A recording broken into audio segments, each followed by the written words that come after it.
3 and low horses, and they're all nicely settled, just waiting for the bell. On they're off and running, slowly into stride. On the inside is Sunlight.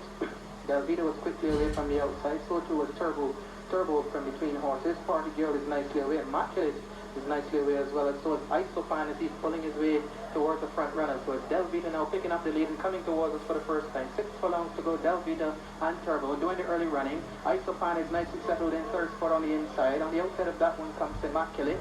Then bringing up the rail is Red Knight. Between horses, Party Girl. 5 lengths back to Happy Anniversary. That one is 6th. It's 7th in back. Half length behind that one. Duck for Dinner. Then comes Sunlight. Royal Lass and Little Kickers about marker. 4.5 furlongs to go, and Turbo is settled down to an early lead. Half length clear of Delvita on the outside. Red Knight going nicely on the inside. So too is Isofan between horses. Immaculate taking a long way around on the outside. Then comes Party Girl. Duck for Dinner improves nicely along the rail. At the far turn, 3.5 furlongs to go, and it is still Turbo, clear by a half length only from Delvita, running a good race. A length and a half back, Red Knight is tracking in third. Then 3 lengths back, Immaculate improving nicely. Party Girl is getting into it as Isofan falls away. Getting into it is on the outside is Happy Anniversary as well. Then comes Duck for Dinner. Royal Lass being switched on now. She's coming over one long steady run from the rear.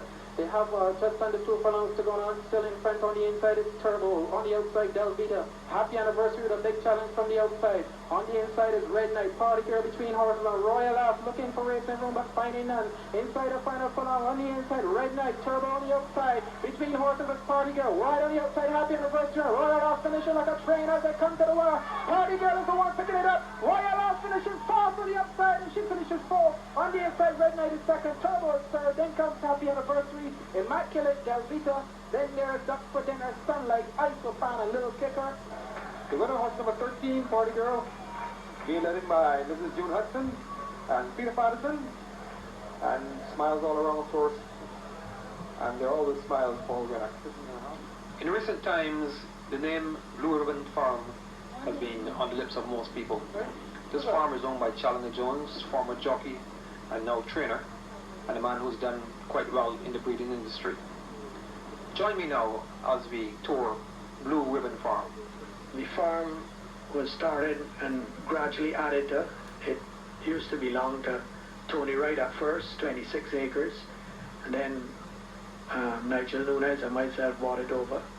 And then I have 2 4-acre plots and another 5-acre plot, and 2 acres that I use belong to Tommy Pierce.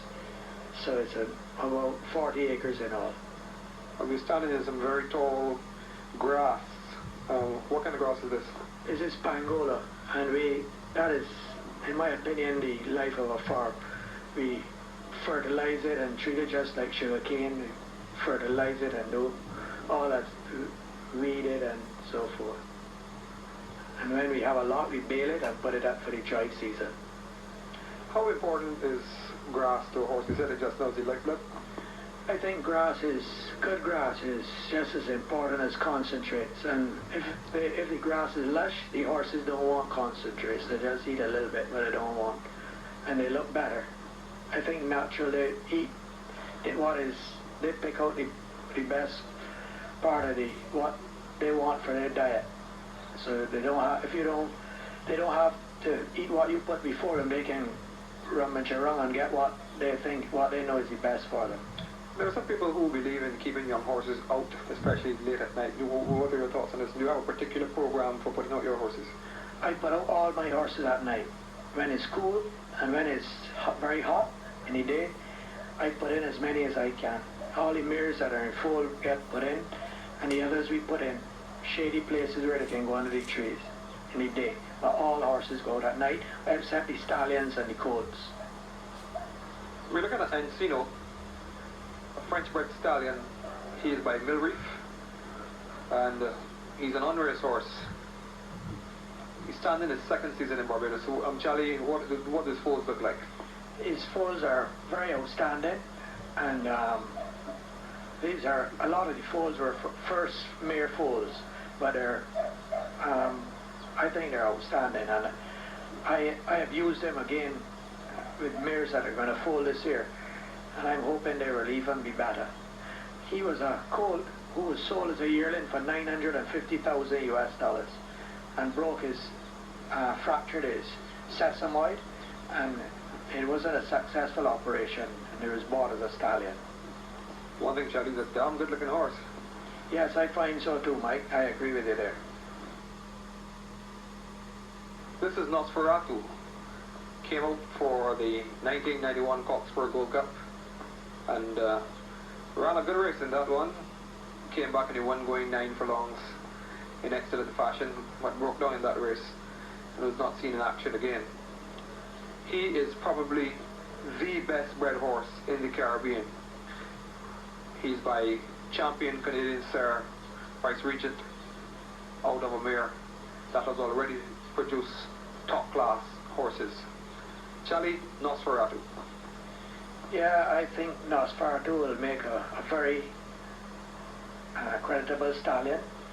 He's half brother to a horse, Devil's Bag, who was the champion 2-year-old, the winner of the Breeders' Cup in America, and a sister to a horse named Glorious Song, who was the champion 2-year-old also in North America.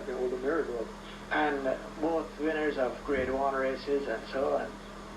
He's out of the same dam, so I don't see why he shouldn't throw a horse himself to win a Gold Cup.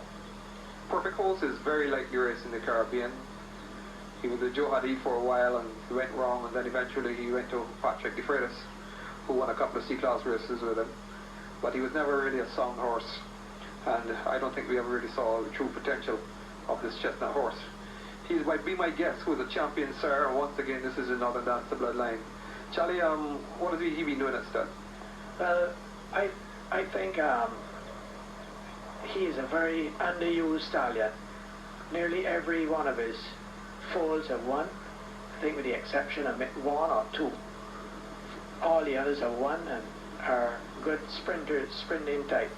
But I have never had two exceptional mares to put into. And he raced with a broken coffin bone and he still won races, so I think his dam has thrown other group winners, so I think he should throw good horses. If you had to pick one foal that has done exceptionally well up to now for him, which one would you pick? I think Northern Host in Trinidad won 4 straight races, and they raced him once with tick fever and he still recovered and come back.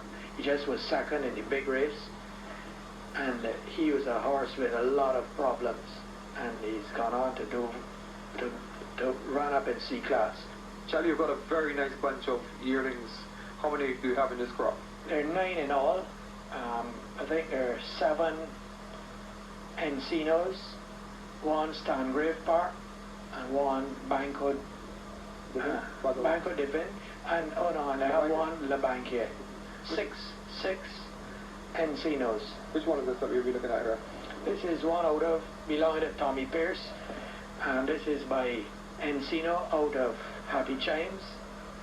She's a nice filly, but a late foal. Tell you one thing, you're a very nice looking crop you've got here.